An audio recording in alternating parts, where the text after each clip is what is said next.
convinced me to go back into answering questions that he posed in a pretty damn relentless way about all these personal things that did end up moving the narrative of the slideshow in these intervals forward. And so it was really a work, he deserves the credit for this role. Well,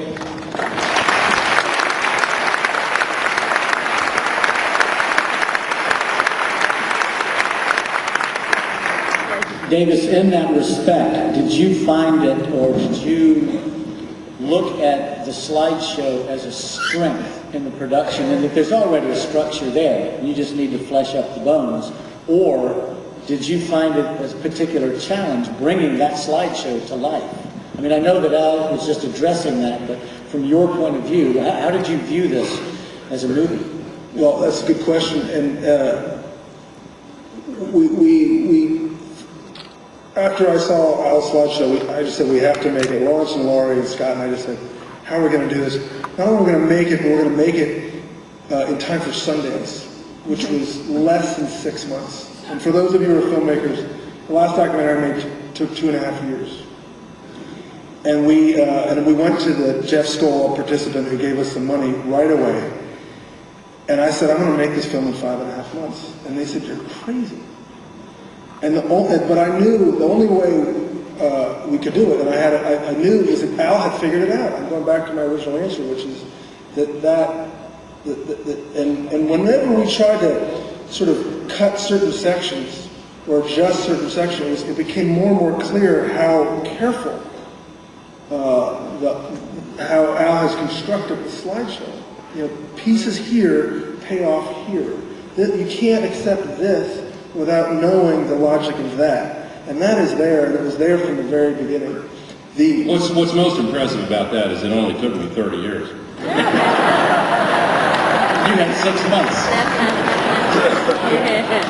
But I mean, the other part of how we were going to cut the personal stuff, the sequence about tobacco and the sequence about the 2000 election, I wrote that down on a napkin and hoped that we would go. Some of those places we went to and some of them we didn't. I said, well, but we had no idea how we were going to integrate that. Until we were actually took it to Sundance, did we know it would ever work. It was finished days before. And, you know, I think we'd shown it to our group, but no one had seen it. We didn't know whether it would work or not. Some people said, take it out of the movie. So it is really a strange structure for a movie.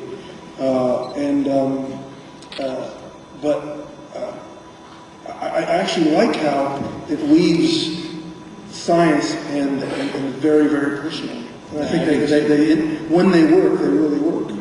Well, now I need to ask you this: did you feel maybe a lot or a little intimidating working with such a high-profile character? I mean, let's face it, there was a pretty big downside if you blew it.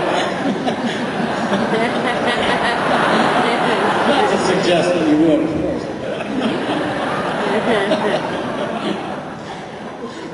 Yes. I saw no evidence of that. Even this evening, I feel very intimidated. You can tell, can't you? You know, there's another secret about I think this. he asked me the question. You can see how intimidated it The is. second question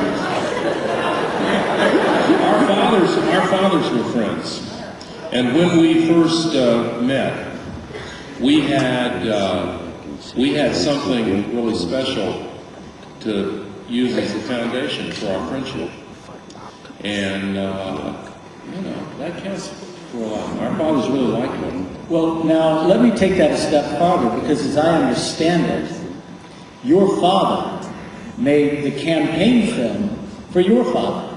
Isn't this right? And during the making of that film, did your dad, Davis, interview Al's dad in the same place that you interviewed our Al for this movie? Is that true? Did I make that up? Same farm. Same farm, not the same place.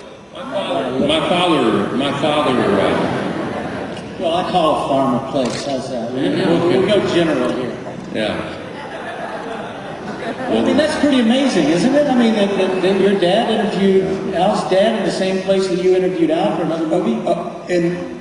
And we didn't really know each other until we met at the slideshow. But above my father's desk was a picture that he hung that he was very proud of. And he used to point